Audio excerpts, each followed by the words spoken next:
Hi folks, welcome to Spectrum Pulse, where we talk about movies, music, art, and culture.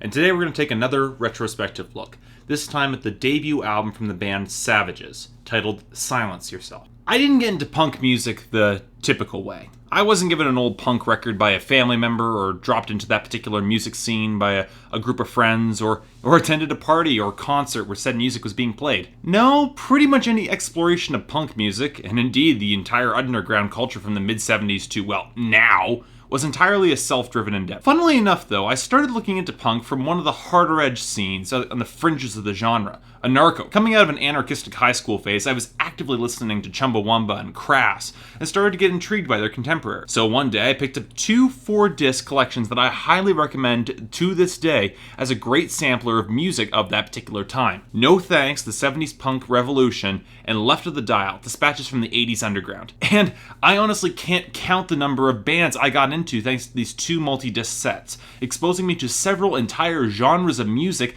that I never heard on mainstream radio or in any of the clubs I frequented. Now, interestingly, there's only one genre that tended to span both disc collections, and it wasn't punk music. No, it was the dark, brooding, complex, oft inaccessible genre of post-punk, comprised of the leftovers of the punk revolution and a gateway to all manner of weird, twisted music that I fell in love with instantaneously. These are acts like Wire, Baja, Sonic Youth, The Sisters of Mercy, Nick Cave and the Bad Seeds, Television, Joy Division, The Cure, Susie and the Banshees, The Chameleons, and more. These are among some of the most critically acclaimed acts of the 70s and 80s, and they pushed the envelope of music further than any before. It's not surprising then that as 70s nostalgia turned throughout this year, post-punk would make a return as well. But while Nick Cave did release a mind-blowing album this year with Push the Sky Away, it wasn't so much a post-punk revival album as a moody piece of atmospheric alternative rock from an elder statesman of the movement. Instead, today we've got a debut album from a new act that has been swelling in the underground since 2011,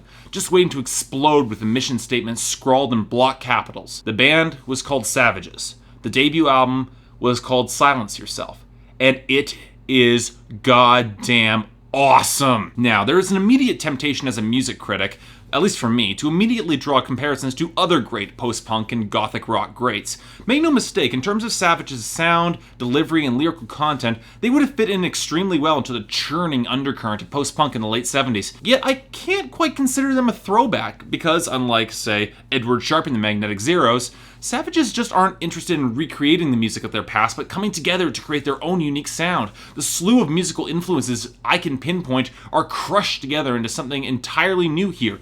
Ferocious, uncompromising, and profoundly listenable. And to be honest, I'm almost a little lost about where to start with Silence Yourself, the title being a two-pronged screed at the crowd listening, and those that would take aim at the Savages' musical and lyrical philosophy, which is twisted, raw, and undeniably potent. The band's mission statement seems to be less a creation of grandiose, rich sounds, but instead the stripping away of unnecessary shaft to expose whatever is left underneath. And you can see this both in the lyrics and instrumentation, with grinding, explosive guitar work reminiscent of Bauhaus, and shimmering bass lines in which The Cure would be proud. So much of Silence Yourself seethes with energy like an exposed nerve, and credit must be given to the production and layering that allows the tracks to feel both dynamic and surprisingly expansive. This is most apparent in the bass lines, where Aisha Hassan's authoritative presence lends Savages a foundation that is often highlighted in sharp contrast instead of buried for atmospheric purposes. Most often let Gemma Thompson's guitar lurk in the background instead like a storm cloud.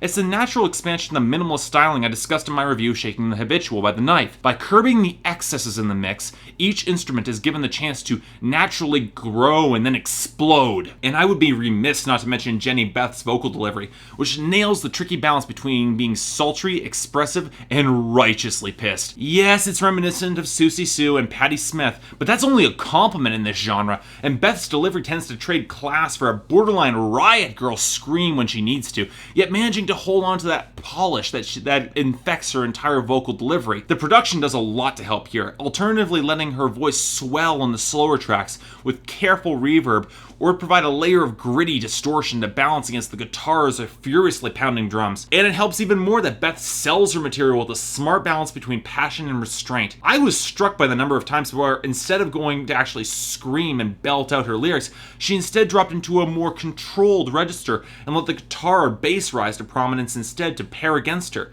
Again, whoever did the production on this album should be applauded because it does wonders for enhancing the band's authenticity and energy. But now we have to talk about the lyrics, often the point where I tend to, well, not so much lose patience, but have slightly lower tolerance for post-punk and gothic rock in particular. I spoke at great length about my issues with gothic songwriting in my Depeche Mode review from earlier this year, mostly because of the lack of diversity in the choice of topics. By the 90s, this was already well-trod ground in the post-punk and darkwave scenes, and I was a little concerned that Savages on their debut album would retreat into this territory. Granted, I don't think they would do a bad job with it, but it wouldn't be anything I haven't already heard before. Fortunately for all of us, Savages doesn't do this. Instead, Silence Yourself takes aim at a subject that justifies the use of Riot Grrrl for actually before in my review.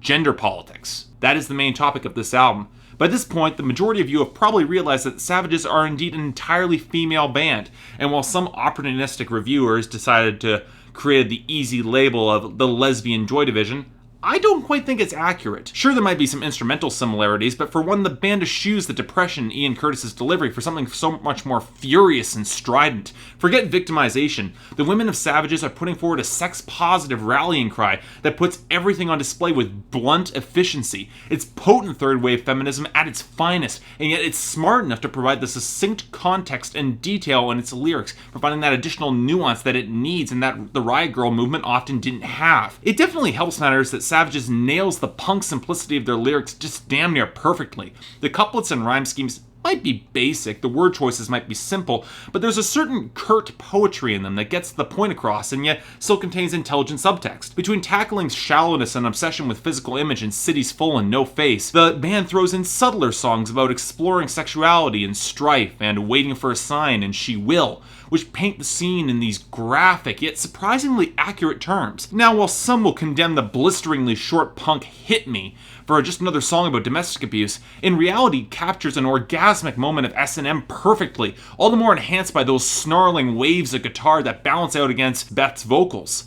Now, and Husband and Marshall Deer toe an interesting balance between songs of love lost to darkness and genuine grief. It shows that even stripped down efficiency, Savages can bring out new layers of meaning. So, with all of this effervescent praise that's typically unlike me, do I have any nitpicks? Well, yeah, a few, maybe.